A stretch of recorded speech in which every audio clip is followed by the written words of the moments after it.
Hey guys, welcome back to the channel.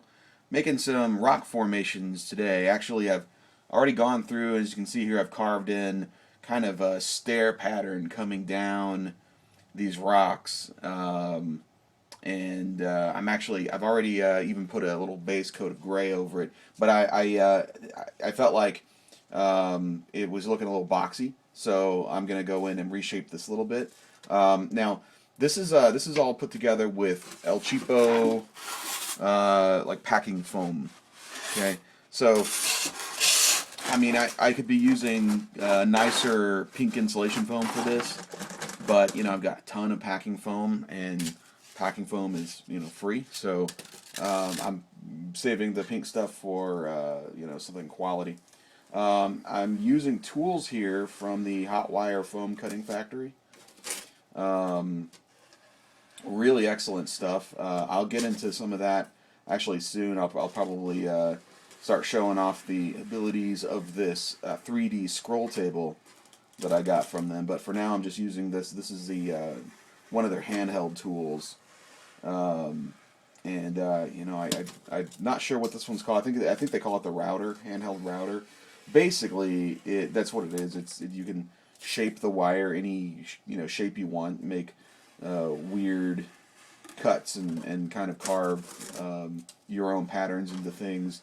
They have another tool that I have hanging up on the wall that just stretches a straight wire across, um, and it gives you a different effect. It's it can be a little bit easier to use because the wire is stretched taut so that you can just sort of go in and carve away to your heart's content. You don't have to worry about it kind of bending the way this one does. But, of course, the downside of that tool is if you want to get some interesting shapes that you couldn't achieve, with a straight wire, that you're definitely going to want to use this one. So it's kind of, use the right tool for the job situation. In this case, since I'm carving into a flat surface, just using something that stretched a straight wire across wouldn't really do it for me.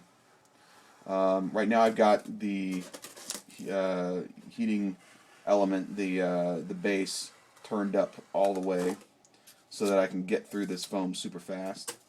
Ordinarily, you'd probably want to keep it a little more toward medium, and you'd probably want to go a little slower if you were doing some precision cuts.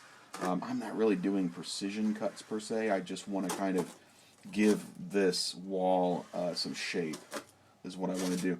And I don't want it to end up looking like, well, that used to be, rectangular.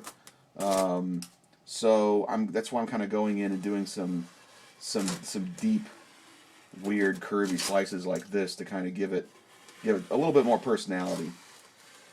So it doesn't really have that look of oh, this used to be just a square block of foam, or just a rectangular piece of packing foam. And that's what this stuff is. That's what these tools are really, really good for. It's just going in and completely reshaping things. So I'm gonna make a little undercut here and really give it some shape. Look at that, lifting up solid rock, Superman. This stuff really, when you paint it up, can look fantastic. It can look like real rock, and it's quite an illusion. And it's basically getting great, terrain out of completely free materials.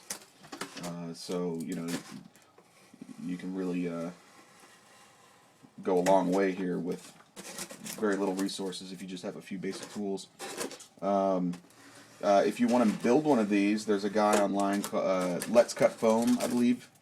He's on YouTube, and he's got some special products for that you can buy. You can also watch his videos and make your own power sources and stuff. Or you can go to Let's Cut Foam and get their tools. The Hot Wire Foam Cutting Factory, and there's a few others. But Hot Wire Foam Factory has some incredible stuff. If you don't want to build it yourself, definitely check them out.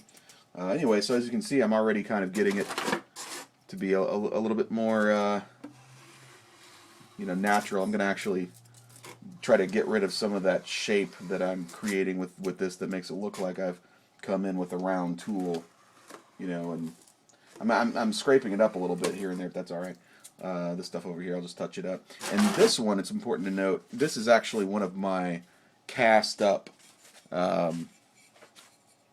plaster pieces that I've glued in place here, or not glued in place, but plastered in place with more wet plaster. So it just came in, mixed up some plaster, and smeared it all over that, and affixed it to it, and painted it up. And that gives me a little bit more of a realistic rock look.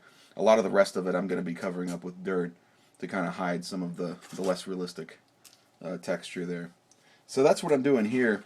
And before I let you guys go, I just wanted to give a quick shout out to these guys. This is current Kickstarter. You can look it up. It's Modeling Leaves the Dark Ages. And what it is really cool. I just backed it, and I'm actually going to probably be using this stuff for Jack Houston.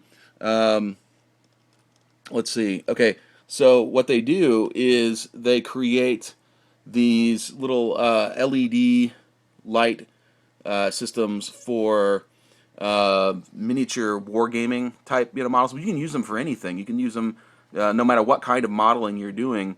And you basically, the way that it works is they send you this hardware, and you wire it up to your models, and you basically all you need is a battery, and they give you that cool little PC board and a selection of little LED lights, and you can bring your models to life. It's not that expensive, and I'm gonna probably be utilizing that for some Jack Houston models.